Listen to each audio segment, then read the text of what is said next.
Buenos días, el día de hoy vamos a hablar acerca de los trastornos disociativos. Para el DSM-5, el rasgo común que comparten los trastornos disociativos son la alteración en las funciones integradoras de la identidad, la conciencia, la percepción del entorno y la memoria. Se supone que los trastornos disociativos tienen un origen psicógeno y tienen una relación estrecha con respecto a los acontecimientos traumáticos y las relaciones personales alteradas del paciente. Todos los estados disociativos suelen aparecer durante las primeras semanas o meses, en especial si el comienzo de este trastorno tuvo que ver con un acontecimiento traumático para el paciente. Algunas de las pautas para el diagnóstico serían la presencia de características clínicas especificadas en trastornos aislados, la ausencia de exploraciones clínicas complementarias de un trastorno somático que pudiera explicar el porqué de los síntomas, y también evidencia de un inicio psicógeno en relación con los acontecimientos estresantes o problemas en las relaciones que el paciente haya podido tener, aunque estos sean negados por él. Mi nombre es Paula Quiñones Sánchez. Los trastornos disociativos están infradiagnosticados, no con los mismos síntomas de trastorno disociativo, pero sí con los de carácter ansioso, depresivo y psicóticos. Pero para ello se pueden relacionar también con lo que es la histeria, la alucinación y la fantasía. Existe una confusión con los trastornos, entre ellos están la esquizofrenia, las adicciones y trastornos afectivos. En la esquizofrenia, al igual que los trastornos disociativos, las personas conversan entre sí, suelen oír voces y por eso se les diagnostica como personas psicóticas. Y los de trastornos afectivos, al igual que los trastornos disociativos, suelen ser personas depresivas, ansiosas. Mi nombre es Merly Ñaupa Támara. Los trastornos de identidad disociativo, el 94% de los pacientes no tienen ninguna sintomatología, siendo más visibles las patologías comórbidas, que son como la ansiedad, la depresión o abuso de sustancias. Por otro lado, los signos subjetivos de trastorno de identidad disociativos están los tratamientos fallidos, diagnósticos previos, concurrencia de síntomas psíquicos y somáticos, distorsiones en el tiempo, lapsos de amnesia, historia de abuso sexual en la infancia y amnesia acerca de eventos sucedidos entre las edades de 6 a 11 años. Los estados del ego son sistemas organizados de conducta y experiencia, ligadas por un principio común y están separados por unos límites. Entre estos estados no hay barreras amnésicas rígidas como en el trastorno de identidad disociativo, ni tampoco toman el control de la conducta. Además, cuando recogen los antecedentes y les preguntan por problemas durante su infancia y adolescencia, la persona puede contar lo que recuerda, pero es imposible que cuente aquello que no pueda recordar, especialmente si hay una amnesia respecto a todo un periodo. También pueden pasar desapercibidos lapsos descritos por los mismos pacientes, como problemas de memoria, dificultades de concentración y que pueden ser momentos en los que un estado mental toma el control de su conducta, presentándose una amnesia completa entre ambos estados. Estos síntomas sería el más común que se pueda ver en el trastorno de identidad disociativo. Lo mismo sucederá si encontramos una fuga disociativa o síntomas de despersonalización. Mi nombre es Danae Vergara Márquez. Los pacientes que tienen con frecuencia otros síntomas disociativos cita varios autores como Anigengius, Van der Haar y Steele, quienes al observar la fuerte correlación existente entre trastornos disociativos, somatomorfos, conversivos y de somatización, postulan que la disociación somatomorfa es solo una de las posibles expresiones de la patología disociativa generada en el trauma. También defiende junto con Judith Herman en 1992 la necesidad de incluir en el DSM-5 la categoría de trastorno por estrés postraumático complejo, para que éste describa una presentación clínica característica de los supervivientes de traumas.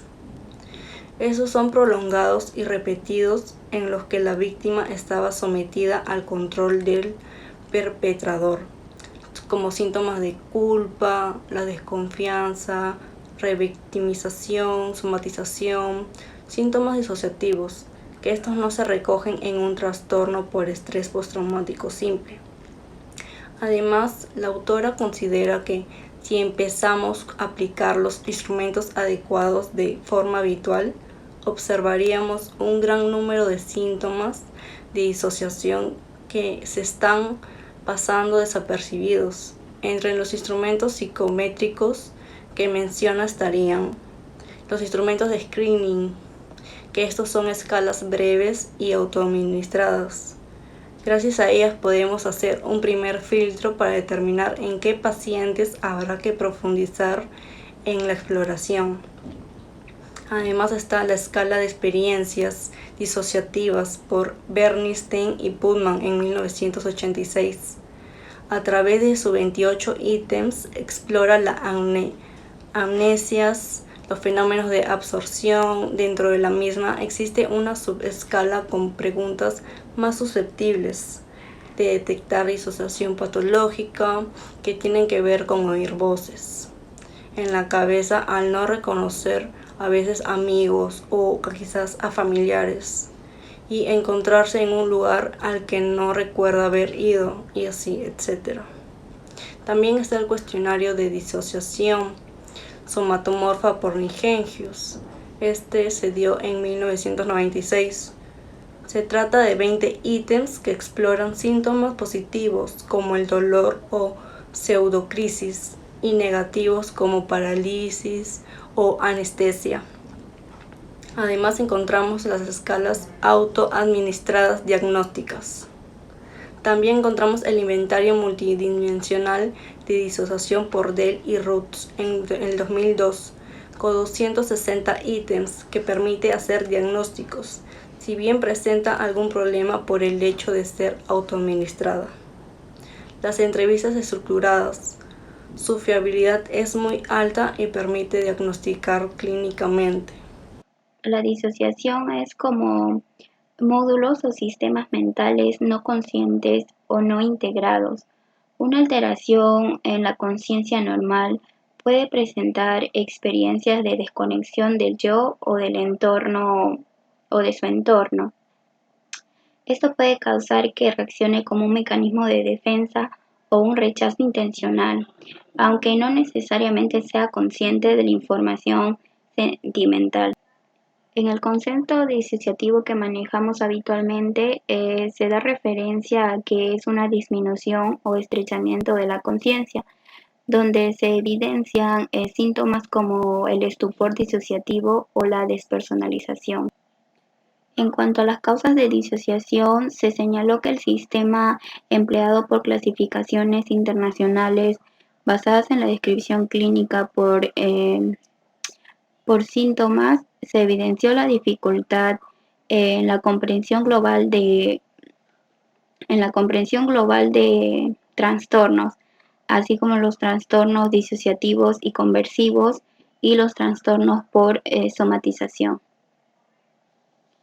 Freud compartió desde un inicio, según la que decía que el trauma y el abuso infantil en la infancia primaria eran las causantes de que los pacientes con histeria tengan disociaciones graves, para luego abandonarlas en 1897.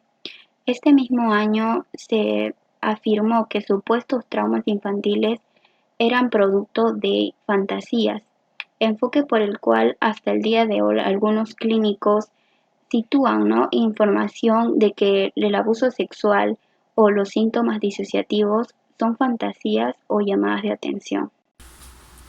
Hola, ¿qué tal? Mi nombre es Miluska Vargas y les voy a hablar sobre un concepto más de lo que es la disociación.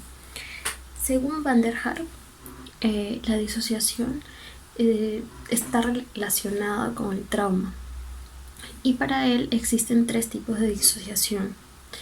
La primera es la disociación estructural primaria, la cual se produce con la alternancia entre la parte emocional de la personalidad, que está fijada al trauma, y la parte aparentemente normal, que lleva adelante la vida cotidiana y se encuentra en la superficie de la conciencia.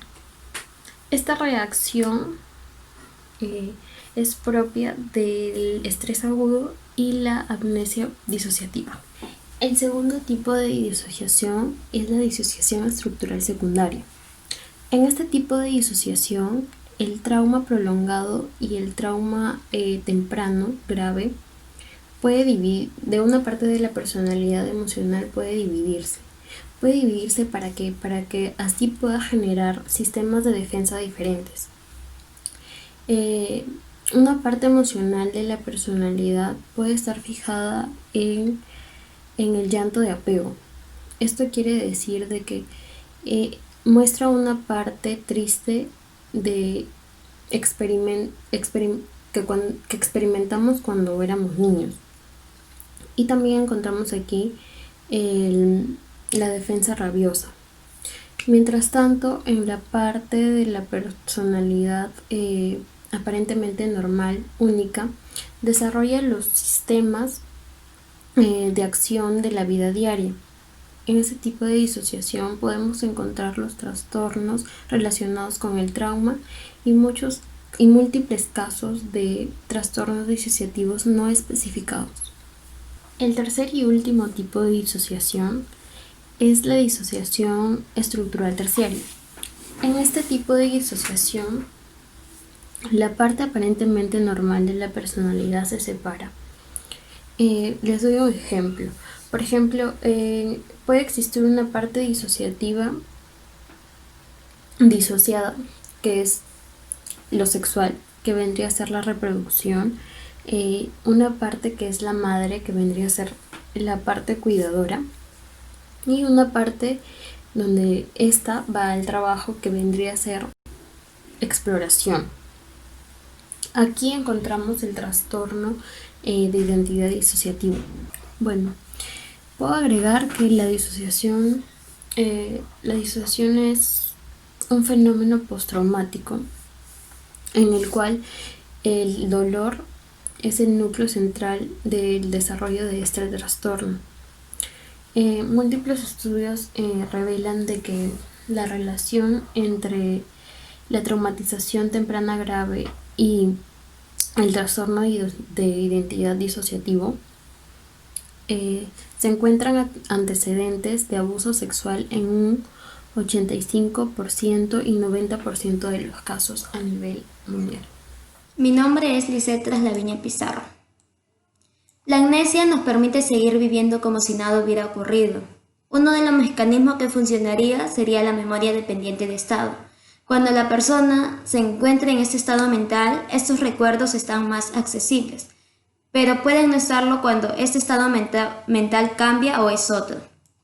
La amnesia puede deberse a una disociación estructural primaria o puede ser parte de una disociación terciaria.